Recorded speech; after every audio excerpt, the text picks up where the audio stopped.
Good evening, everyone.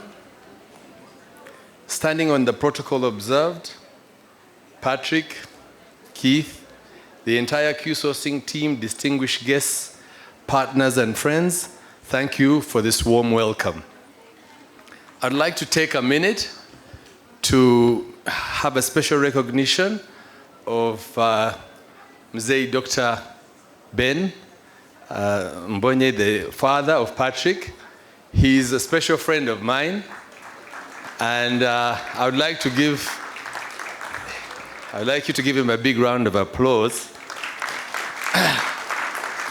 From when I started working, every time I would go to see him when I had an issue from whichever office he was in, he would always leave his desk and come and sit with me on his conference table and give me special attention. So I always wondered, does he do this for everyone? But I think you now know why Patrick is special and why he's able to do what he's done, is that he has a listening and a very focused father and focused genes. Thank you very much, Mzee. This is a special thank you to you.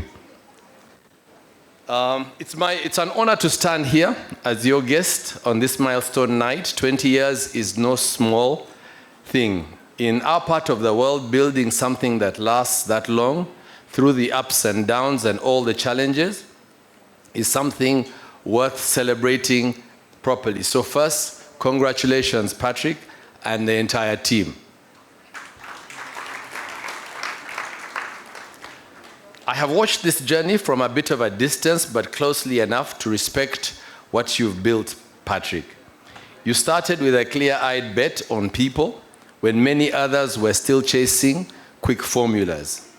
You saw that even the best strategies on paper mean nothing if the right people aren't in the right seats.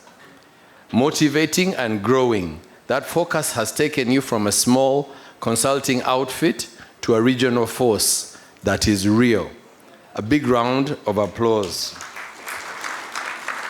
Tonight, we are not just marking time past, we are marking a transition, and that's what I would like to speak about briefly, how we move from what has worked so well for 20 years into what must work for the next 20 and beyond. Any founder knows the feeling. You pour everything into building something, late nights, tough calls, learning on the job, trying to meet people, trying to form joint ventures, trying to get people who know more than you.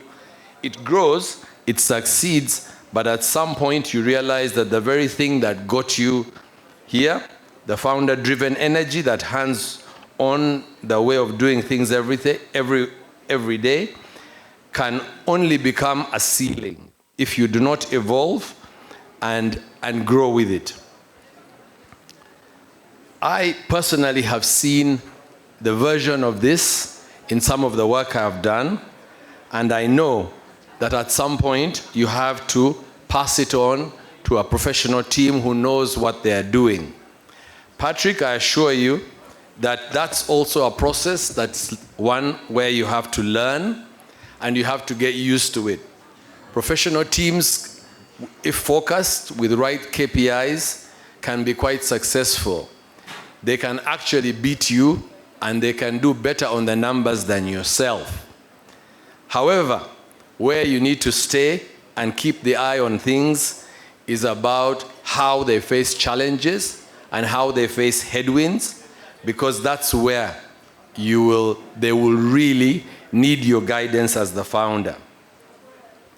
I think that what Q-Source is doing now feels right and timely. You are intentional and moving from a centralized, founder-led, heavily dependent on key individuals to a decentralized, scalable, and built to last beyond any single leader.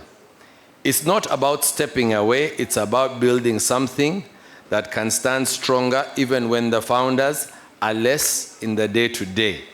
That takes humility and that takes courage. At the heart of this shift is the Q-Ademy. I spent a few hours with Patrick, trying to get to understand what his thoughts were on this. And I love that you are treating this not just as a training program, you're making it the gateway, the place where the hard-won knowledge of 20 years gets codified, shared, and passed on properly, where people don't just learn skills, they absorb the culture of integrity, excellence, teamwork, and innovation, and accountability that has defined you, where certification becomes the standard before anyone carries the Q-Sourcing name into a new market or franchise. That matters because as you expand across more countries and open new units, the biggest risk isn't competition or capital. It is losing what makes you, you. Q-Ademy is your way of protecting that. It's how you turn tactic knowledge into institutional strength, and it's how you give the next generation of leaders and operators the best start while still honoring the journey that brought you here. The institutions that thrive and in the long term are those that invest seriously in the people, development, and systems that outlive the founders. They accept that sustainability isn't about just profits or expansion. It's about creating an organization that keeps delivering value even when the original dreamers are no longer at the wheel.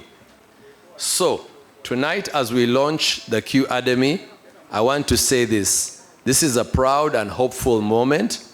It shows confidence in what you've built and belief in what still lies ahead. It's optimistic without being naive. You're not pretending that the road will be easy. Scaling, franchising, and maintaining quality across borders never is. But you're choosing to face it with structure, and you're choosing to face it with standards, and a deep commitment to the people who make it all work. To all the team here, and there are many, the alumni, the current staff, the partners, thank you for what you've contributed these 20 years, and to the younger ones, and I've seen many coming up. This Q-Ademy is for you. Take it seriously. The bar is high because the opportunity is real. Patrick and team, I'm optimistic about the next chapter. Africa needs more institutions like this, ones that grow by developing people, not just extracting value from them. Ones that think in decades and not just quarters. It's with that, it's my honor on this special evening to officially launch the Q-Ademy.